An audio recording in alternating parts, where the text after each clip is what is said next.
The White Sox did something rare yesterday in San Francisco. They won. I'll discuss why win number 31 was one of the team's most impressive victories next on Locked On White Sox.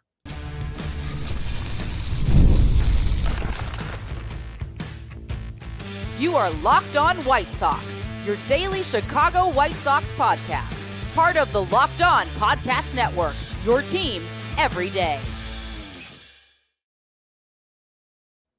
Hello, I'm your host, Todd Welter, a lifelong Sox fan and the site expert of Southside Showdown, part of the Fansided Network. You can check out my written content at southsideshowdown.com, and also I've covered Major League Baseball for outlets such as the Associated Press. And thanks for making Locked On White Sox your first listen every day. We are free and available wherever you get your podcasts and on YouTube. Part of the Locked On Podcast Network, your team every day. Make sure to subscribe to the YouTube channel if you haven't already. It's at Locked On White Sox. Also follow or subscribe to the show wherever you get your podcasts. Yesterday, the White Sox did something they rarely do, and that is win. They managed to salvage a game out of a 3-game series with the San Francisco Giants with a 6-2 win. I'll discuss why it was one of the team's most impressive wins this season. Then Jake Burger is crushing home runs for the Miami Marlins. I'll discuss if I should reconsider missing him in the second segment.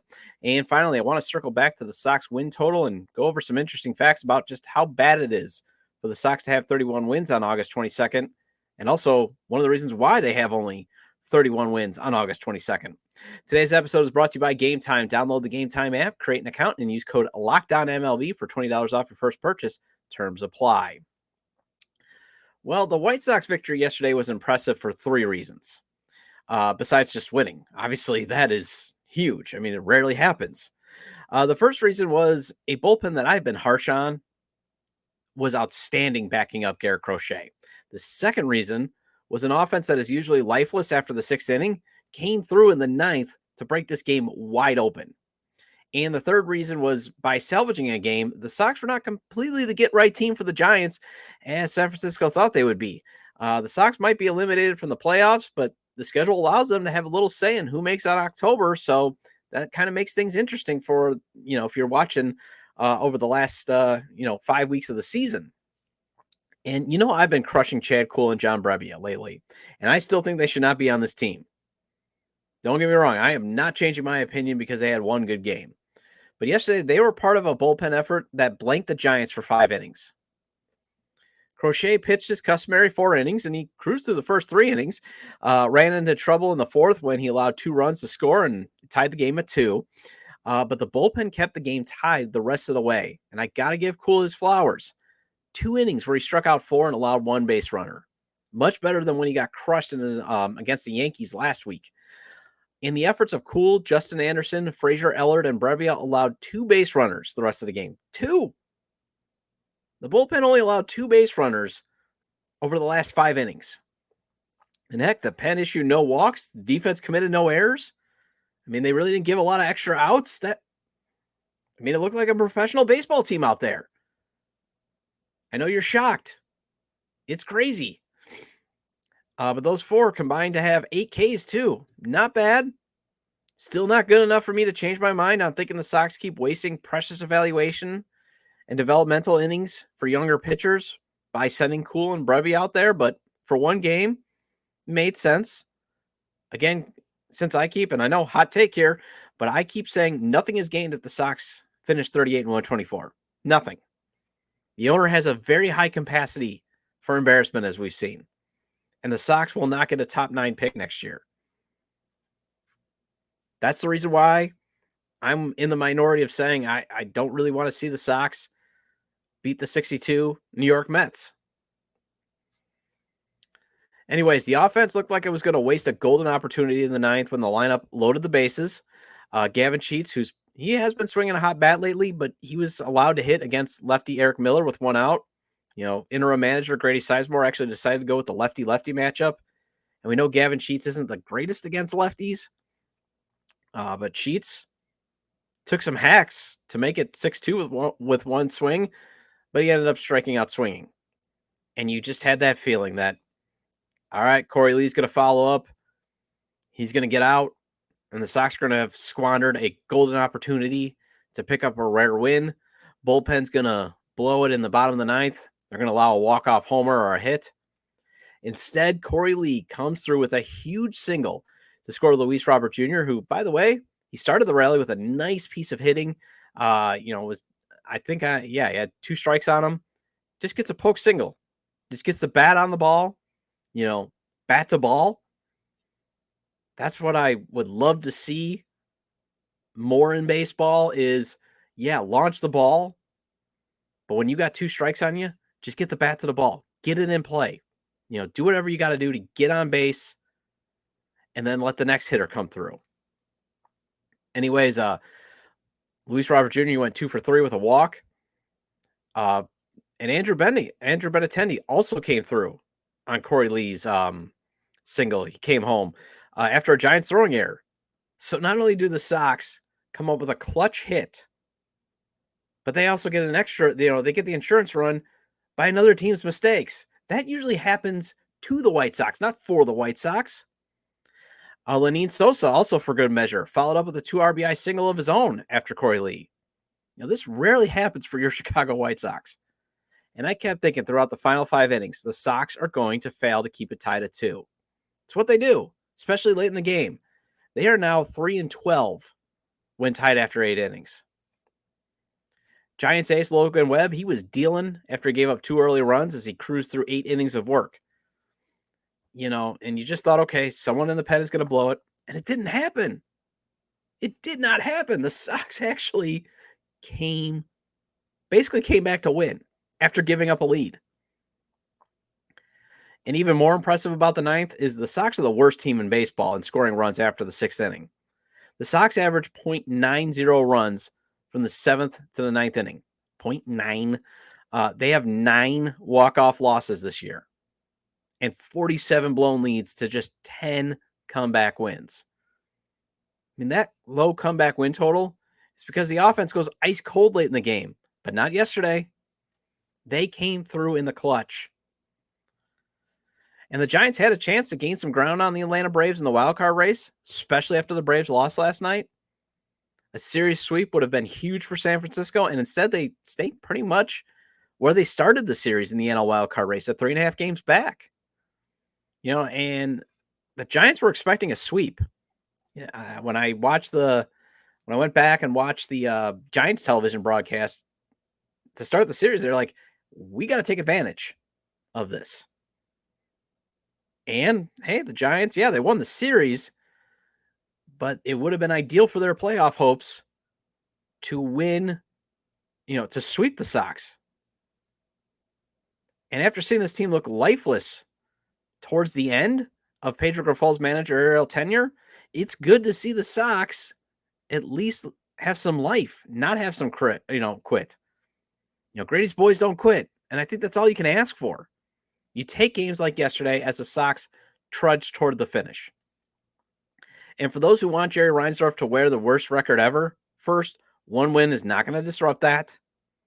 They're still on pace to lose 124 games. But 2, and I'm going to circle back, I really don't think Jerry is going to be that embarrassed as we think by a 38-124 record, because he has shown a high tolerance for embarrassment. I cite Pedro Grifol being allowed to manage as long as he did this season. And although it took a 21-game losing streak that reached national attention for Jerry to finally authorize the firing, that's how high his threshold for embarrassment is. So maybe wearing that terrible record will gnaw at him, because it took actual national attention for the Sox to be like, okay, Pedro's got to go. However, it would not be enough to get rid of Chris Getz and hire a qualified person capable of undertaking this massive rebuild. Speaking of rebuild, would it have been nice to still have Jake Burger around?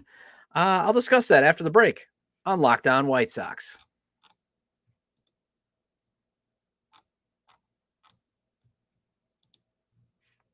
For those of us who thrive on getting stuff done, including workouts, every minute counts. That's why you need TonaI, the smartest strength training system that takes the guesswork out of working out so you can make sure you're making the most of every rep. TonaI is the world's smartest and most effective strength training system that helps you get stronger. Powered by AI, TonaI learns with every step so it can deliver workouts personalized just for you. TonaI learns from your movement and provides suggested weight recommendations for every move with detailed progress reports. They even create a personalized program and workout suggestions or recommendations based on your individual goals. It's like having a personalized trainer at home with you, as TonaI will optimize every workout just for you. And unlike traditional gym equipment, TonaI uses adaptive digital weight to advance your training techniques. From professional athletes to the mom of three, TonaI is trusted by thousands who have become their strongest. Right now, TonaI is offering our listeners $200 off your TonaI purchase with code LOCKEDONMLB. That's TonaI, TonaI.com, and use promo code LOCKEDONMLB for $20 or for $200 off your purchase. That's TonaI.com, promo code LOCKEDONMLB for $200 off.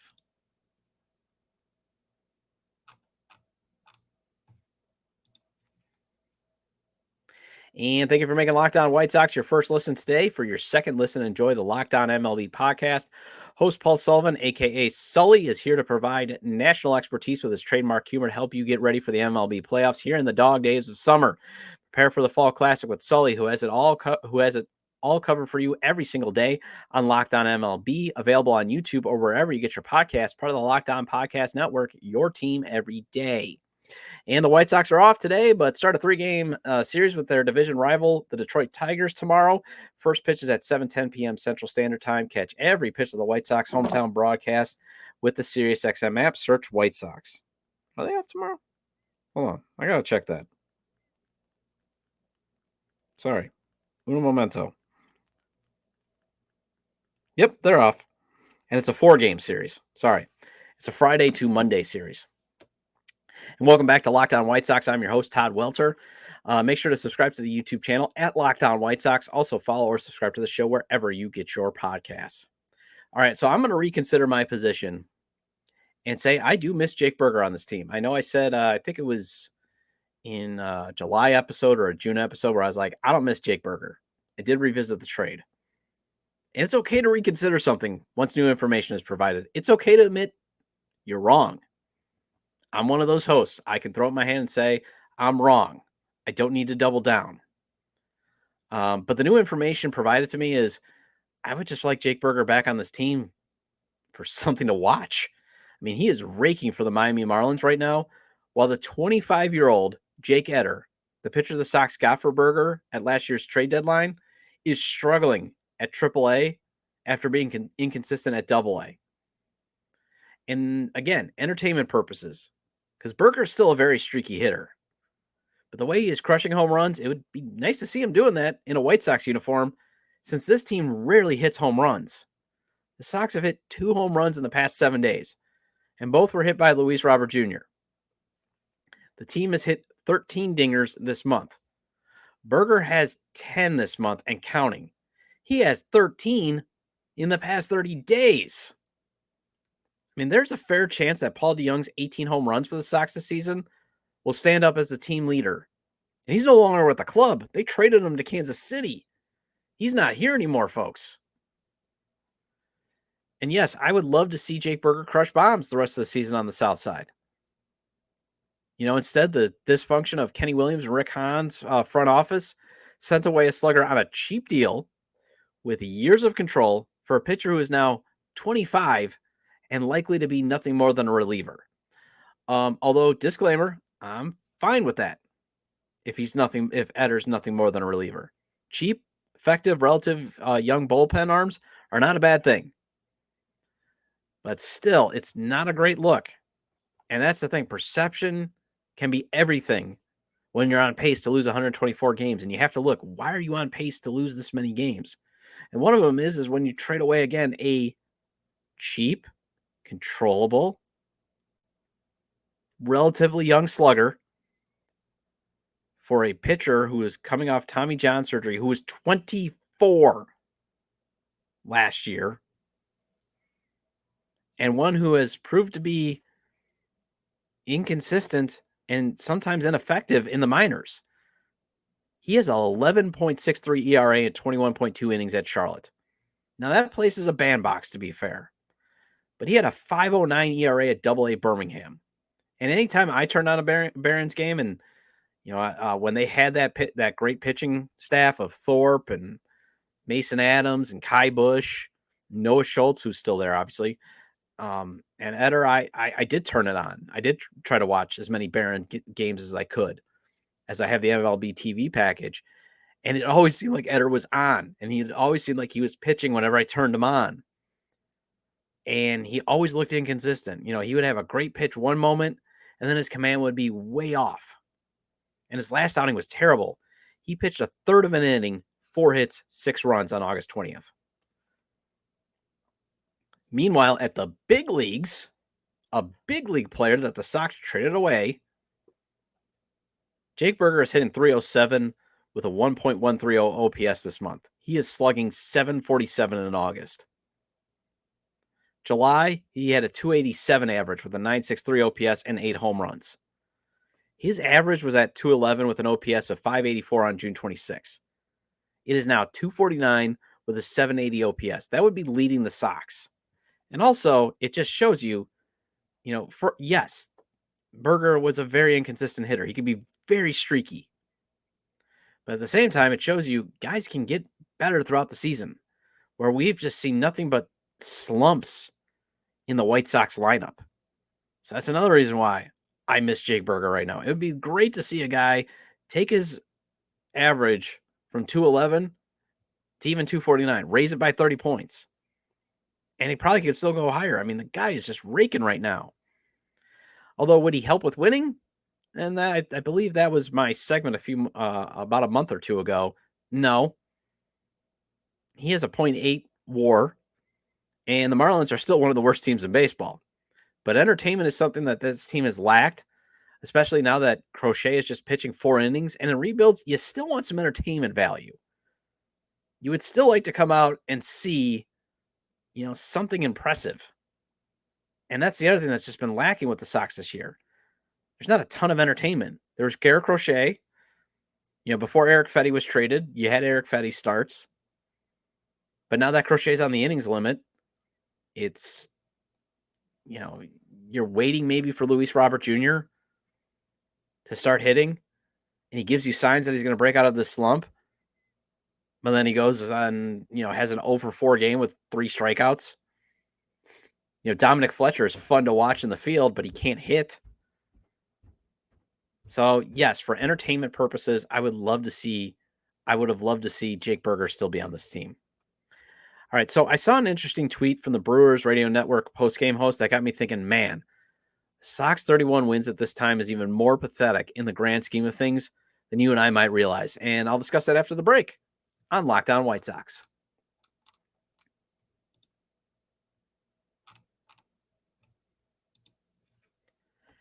Get supplies from the site that's made for the skilled trades, SupplyHouse.com. SupplyHouse.com is the reliable way to order plumbing, HVAC, and electrical products online. Their easy-to-use website is packed with helpful resources and the latest product info to help you get the job done right. Shop a complete inventory of over 200,000 parts from over 400 top brands and get your order delivered right to your door with fast shipping from coast to coast. Need help with an order? Get expert support and industry-leading service from the friendliest folks in the business and talk to a real person every time. Pros in the skilled trades can get a competitive edge by joining SupplyHouse.com's free Trade Master program. Every Trade Master gets access to a dedicated phone line, free shipping, and discounts on every order. Join the thousands of trade pros already benefiting from their free membership at SupplyHouse.com/TM and order plumbing, HVAC, and electrical supplies from anywhere with just a few clicks at SupplyHouse.com. You and I know this season has been a terrible experience for the White Sox, but catching a professional game live at the ballpark, never a bad time. And if you don't want to check out a ball game, maybe it's a concert or a comedy show is something you want to take in live. And if you do, use Game Time. Game Time has a new feature called Game Time Picks that makes getting tickets for your favorite live events even easier. Game Time Pick filters out the fluff to show you only incredible deals on great seats so you don't have to waste time searching through thousands of tickets. So many ways to save money on tickets no matter when you buy. Game Time Picks show you only the best values on tickets, last minute deals on tickets right up to the start of the event, even an hour after it starts.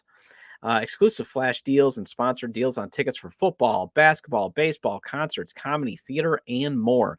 Zone deals where you pick the section and Game Time picks the seats for big savings. Get a panoramic view from your seat in the app before you buy. The lowest price guarantee or Game Time will credit you 110% of the difference. Take the guesswork out of buying concert tickets with Game Time. Download the Game Time app, create an account, and use code LOCKEDONMLB for $20 off your first purchase. Terms apply. Again, create an account and redeem code LOCKEDONMLB for $20 off. Download Game Time today. Last minute tickets, lowest price guaranteed.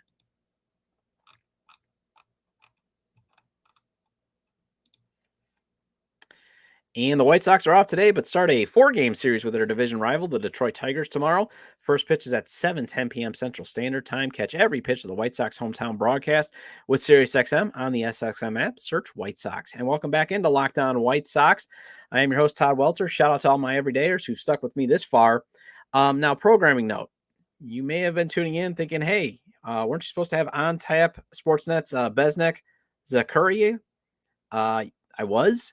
But my wife, she's still battling COVID, so she wasn't feeling that great. So I had to reschedule my conversation. So I'll talk to Besnik next week. Hopefully she starts to feel better soon. And if she is functional, that'll allow me the time to talk with former Locked On White Sox host and host of Good Guys Talk Back podcast, Nick Borowski, tonight, so it can run tomorrow. So I do still plan on talking with Nick and having that for you guys tomorrow as we want to discuss. I do want to get his opinions on the manager search and the White Sox reducing the season ticket prices for next year. But if she's not feeling well, I'll have to reschedule that and run a normal show. Also, I took a COVID test yesterday, came back negative. So I still got a runny nose, though, so I don't know if the test was right. But either way, it looks like I'm COVID-free. Yay. So the Los Angeles Angels have just as many comeback wins as the Sox have victories all season. The Angels have 31 comeback wins, and they're 54-73 and tied for last in the AL West. What this means is you can still be bad, but you can still find ways to win. And I think that's a glaring issue for the Sox this year. I think that's what makes losing all these games even that more just mind-boggling.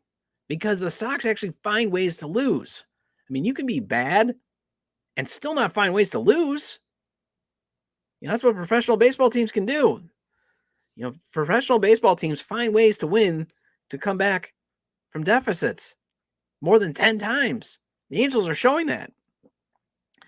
And what sparked this, why I'm quoting this, is I saw a tweet from Dominic Contrario. He's the post-game host on the Brewers Radio Network, 620 WTMJ, a station that I used to work at Dom Contronio. A note from my desk. The Brewers have more comeback wins, 33, than the White Sox have regular wins, 31. And drink, because I mentioned the Brewers, but you guys got to remember, I used to cover them. I still live in Milwaukee. The Brewers were expected to take a step back this year, and yet they have won 73 games. Okay, the Brewers traded away their ace, Corbin Burns. Their other ace, Brandon Woodruff, is on the IL all season with after shoulder surgery. You know, their rotation's been put together by duct tape, basically. And they still have won 73 games, and they still find ways to win games when they're down. And they lead the NL Central by 11 games. In fact, 7 or more teams have 32 or more comeback victories. You got 7 teams that have more comeback wins than the White Sox have victories all year. And 6 of them are contenders. That's right, the Washington Nationals. 32 of their 57 wins have come via comeback, come via the rally. And the Nationals are 57-70. Heck, the Marlins have 22 comeback wins. One of them, I believe 2 of them, against the White Sox. And they've won 46 games. That is nearly half their victories coming via rally. Sox have just 10. 10 times they've come back. You know, and I was watching yesterday's game, and before the 9th, I was like, man, there's no hope here with this team. They don't come back. And if they don't have the lead after the 6th, it's usually destined to be an L. I mean, again, that's part of the path the Sox have to win. Yesterday was proof of it. It was an impressive win, but think about it. Score 5 or more runs, limited the team to under 3, no errors, good pitching. The only difference was, and why it's impressive, was the Sox didn't have the lead after 6. They were tied. But bad teams like the Angels and the Nationals, they can still have hope that they can come back. Especially if you're an Angels fan, yeah, it's got to be tough. You watch Shohei Ohtani leave town for nothing. Mike Trout continues to be on the IL. But at least if you're an Angels fan and you're watching an Angels game, there's hope that, hey, this game ain't over if they're down. They're going to come back maybe. Lack of comebacks is a big reason. Well, it's one of the reasons. It's on the laundry list for this high potential to finish 38-124. And the reason why I keep mentioning 38-124 is we're talking about the Sox having a good chance of losing 125 games or more. And one of the reasons is they just lack the ability to rally. As you can see with the Brewers or the Guardians, who lead the league in comebacks with 35, or the Twins or the Royals, who are tied with the Brewers in that department. Having some, being able to come back is the difference between being a contender and being downright awful. Now, yes, you got to be better, obviously, to win, win the regular games, because we've seen the Angels, obviously, and the Marlins and the Nationals be bad this year. And while they can come back, they can't win a lot of the regular, quote unquote, regular victories. But let's say you take away 15 comeback wins from the Guardians. That puts them at 58-68. Let's say the Royals only had 10 comeback wins this year, just like the Sox. Let's just play the hypothetical. So that means you're taking off 23 victories off their win total. 48-79, if my math is correct. You got to be able to rally back. And they did not do that a lot under Pedro Grifol. And again, that's one of the reasons why we got to say hallelujah and amen that Pedro is gone. But at least for one game under Grady Sizemore yesterday, the Sox showed that the game is not over after the 6th inning. Well, that wraps up this edition of Locked On White Sox. Thank you for making Locked On White Sox your first listen today. Now go check out the Locked On MLB podcast. Prepare for the Fall Classic with Sully, who has it all covered every single day. You can find the link on Locked On MLB in the description, so you don't need to search. Part of the Locked On Podcast Network, your team every day. And again, I will be back tomorrow. My plan is to talk with Nick Morawski, former Locked On White Sox host and host of Good Guys Talk Back. We want to talk about the managerial search and the White Sox reducing ticket prices. If you want to leave comments about today's discussion regarding the impressive victory in San Francisco, missing Jake Berger, and the Sox lack of comeback wins, you can leave them at the episode page on YouTube, X, formerly Twitter, at ToddJDub, or at Locked On Sox, or email me at LockedOnWhiteSox@gmail.com. Have a great day. I'll talk to you tomorrow.